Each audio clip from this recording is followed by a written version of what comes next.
نبی پاک صلی اللہ تعالی علیہ وآلہ وسلم کی پیاری زوجہ، ذرا یہ انداز بھی دیکھیے گا۔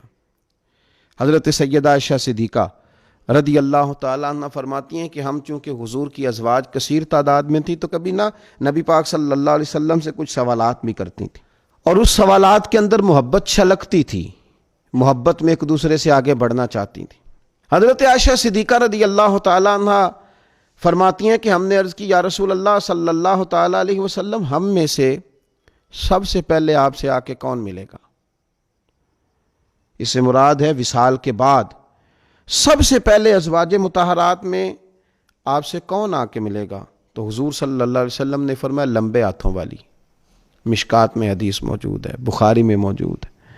حضرت عائشہ صدیقہ کہتی ہیں حضور نے فرمایا وہ جو لمبے ہاتھوں والی ہے نا، میری اہلیہ، میری زوجہ، مومنوں کی ماں، وہ ملیں گی۔ تو کہتی ہیں حضرت سودا رضی اللہ تعالیٰ عنہ کے ہاتھ لمبے تھے، قد بڑا تھا، تو ہماری نظر یہ تھی کہ حضرت سودا کے بارے میں حضور نے فرمایا کہ وہ ملیں گی، لیکن کہتی ہیں کہ وہ تو ہمیں بعد میں پتہ چلا جب حضرت زینب رضی اللہ تعالیٰ عنہ کا وصال ہوا تو سمجھ آئی کہ لمبے ہاتھوں سے مراد ہاتھوں کا لمبا ہونا نہیں، صدقہ اور خیرات زیادہ کرنا۔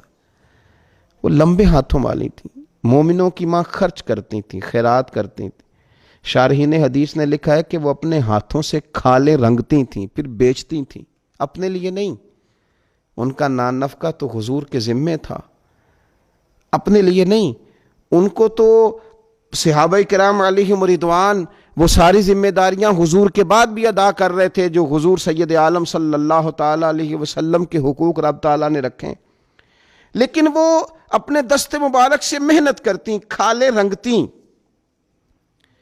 اور اپنی اولاد پر، مسلمانوں پر خرچ کرتی۔ ان کا شوق تھا۔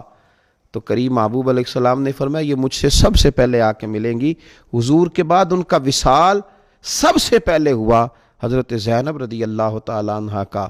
او بھائی، اس میں بھی ایک لطیف اشارہ ہے، اس میں بھی ایک خوبصورت اشارہ ہے کہ حضور کا قرب پانے کے لیے سخی ہونا بھی ضروری ہے۔ رسول پاک علیہ السلام کی بارگاہ ناز کے قریب ہونے کے لیے سخاوت کا مزاج ہونا بھی ضروری ہے۔